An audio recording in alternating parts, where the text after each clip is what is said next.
Shalom, salam sejahtera untuk Bapak Ibu sekalian. Saya akan membagikan kebenaran firman Tuhan dengan tema Tetapkan Hati pada Injil. Bacaan Alkitab Galatia pasal 1 ayat 6 sampai ayat 10. Kiranya Bapak Ibu dapat membacanya. Saudara-saudara yang dikasihi oleh Tuhan Yesus Kristus, dalam kehidupan ini kita sering diperhadapkan dengan berbagai pilihan yang menuntut keteguhan hati kita. Dunia yang kita hidupi saat ini penuh dengan suara-suara yang saling bersaing. Suara budaya lah, suara tradisi lah, opini publik lah, bahkan suara hati kita sendiri. Semua itu dapat mempengaruhi keyakinan kita, termasuk dalam hal iman kita. Tidak sedikit orang memulai perjalanan rohani dengan penuh semangat, tapi perlahan-lahan menyimpang karena pengaruh ajaran yang keliru atau tekanan dari lingkungan sekitarnya. Rasul Paulus dalam suratnya kepada jemaat di Galatia mengungkapkan keheranannya melihat betapa cepatnya mereka berbalik dari Injil yang sejati kepada Injil lain yang sebenarnya bukan Injil. Hal ini menjadi peringatan serius bagi kita bahwa iman yang tidak dijaga dengan teguh dapat dengan mudah digoyahkan. Oleh karena itu, melalui firman Tuhan hari ini, kita diajak untuk menetapkan hati kita pada Injil yang sejati. Ada beberapa poin penting yang harus kita dalami bersama. Pertama, bahaya berpaling dari Injil. Ayat 6-7. Paulus berkata, "Aku heran bahwa kamu begitu lekas berbalik daripada Dia yang oleh kasih karunia Kristus telah memanggil kamu dan mengikuti suatu Injil lain." Saudara, kata heran di sini menunjukkan betapa seriusnya masalah yang terjadi. Jemaat di Galatia tidak hanya mengalami kebingungan, tetapi telah mulai meninggalkan dasar iman mereka. Injil yang sejati adalah kabar baik tentang keselamatan oleh kasih karunia melalui iman kepada Yesus Kristus. Namun, ada orang-orang yang datang dan menambahkan syarat-syarat lain, seperti kewajiban menjalankan hukum Taurat, sehingga mengaburkan makna Injil itu sendiri. Injil tidak lagi menjadi kabar baik, melainkan beban yang berat.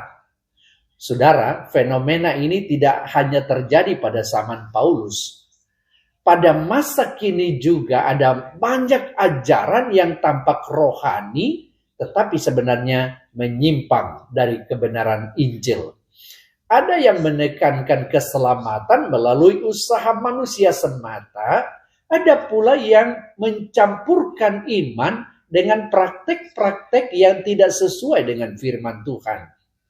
Jika kita tidak berhati-hati, kita pun dapat terseret dalam pengajaran yang keliru seperti ini. Bayangkanlah, seseorang yang menerima resep obat dari dokter yang terpercaya. Resep itu telah terbukti efektif untuk menyembuhkan penyakitnya. Namun, kemudian ada orang lain yang datang dan berkata bahwa resep itu perlu ditambahkan dengan yang lain agar lebih ampuh.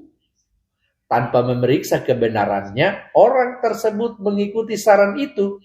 Akibatnya, bukan kesembuhan yang diperoleh, melainkan kondisi yang semakin buruk. Demikian pula saudara dengan Injil. Ketika ditambah atau diubah, dia kehilangan kuasa dan kemurniannya. Poin kedua, ketegasan terhadap Injil yang menyimpang. Ayat 8 sampai ayat 9. Paulus tidak hanya menyatakan keheranannya, tetapi juga memberikan peringatan yang sangat keras. Tetapi sekalipun kami atau seorang malaikat dari sorga yang memberitakan kepadamu suatu Injil yang berbeda dari yang telah kami beritakan kepadamu, terkutuklah dia. Wow, pernyataan ini menunjukkan bahwa kebenaran Injil tidak dapat ditawar, saudara. Bahkan jika seorang rasul atau malaikat sekalipun menyampaikan ajaran yang berbeda, hal itu harus ditolak. Ini menegaskan bahwa otoritas Injil tidak terletak pada siapa yang memberitakannya, tetapi pada kebenaran isi Injil itu sendiri. Dalam konteks kehidupan kita, saudara, ini berarti bahwa kita tidak boleh menerima suatu ajaran hanya karena disampaikan oleh tokoh yang terkenal atau pemimpin yang dihormati atau mayoritas orang. Segala sesuatu harus diuji berdasarkan firman Tuhan. Keteguhan hati pada Injil menuntut keberanian untuk berkata tidak terhadap ajaran yang menyimpang, sekalipun hal itu tidak populer. Kemudian poin yang ketiga, saudara, adalah motivasi dalam memberitakan Injil, ayat 10. Paulus kemudian menegaskan motivasinya. Adakah aku cari kesukaan manusia atau kesukaan Allah? Sekiranya aku masih mau mencoba berkenan kepada manusia, maka aku bukanlah hamba Kristus. Wow, ayat ini mengungkapkan bahwa menetapkan hati pada Injil juga berkaitan dengan motivasi hidup manusia, hidup kita. Apakah kita hidup untuk menyenangkan manusia atau untuk menyenangkan Allah? Seringkali tekanan sosial membuat seseorang mengubah atau melembutkan kebenaran Injil agar dapat diterima oleh banyak orang. Namun, Injil tidak boleh disesuaikan dengan selera manusia. Menjadi pengikut Kristus berarti siap untuk berdiri dalam kebenaran meskipun harus menghadapi penolakan. Kesetiaan kepada Injil menuntut integritas dan keberanian. Kita dipanggil untuk setia, bukan untuk populer. Karena itu Bapak Ibu Saudara yang dikasihi Tuhan, melalui perenungan firman Tuhan ini, ada beberapa hal yang sangat penting untuk kita aplikasikan dalam kehidupan kita sebagai gereja Tuhan.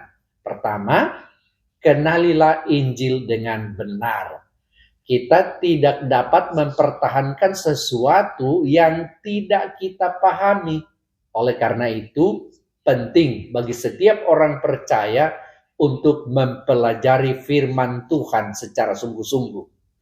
Kedua, waspadalah terhadap ajaran yang menyimpang. Tidak semua yang terdengar rohani berasal dari Tuhan. Ujilah segala sesuatu dengan firman Tuhan.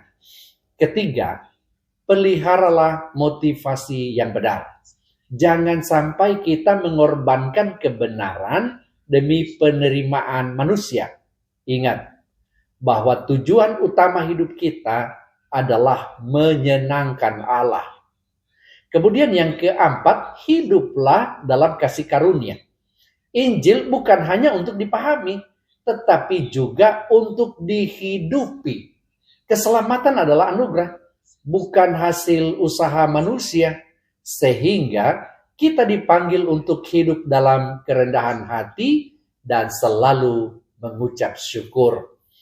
Pada akhirnya Bapak Ibu Saudara yang dikasihi Tuhan, firman hari ini mengingatkan kita bahwa Injil adalah dasar iman yang tidak boleh digantikan atau diubah.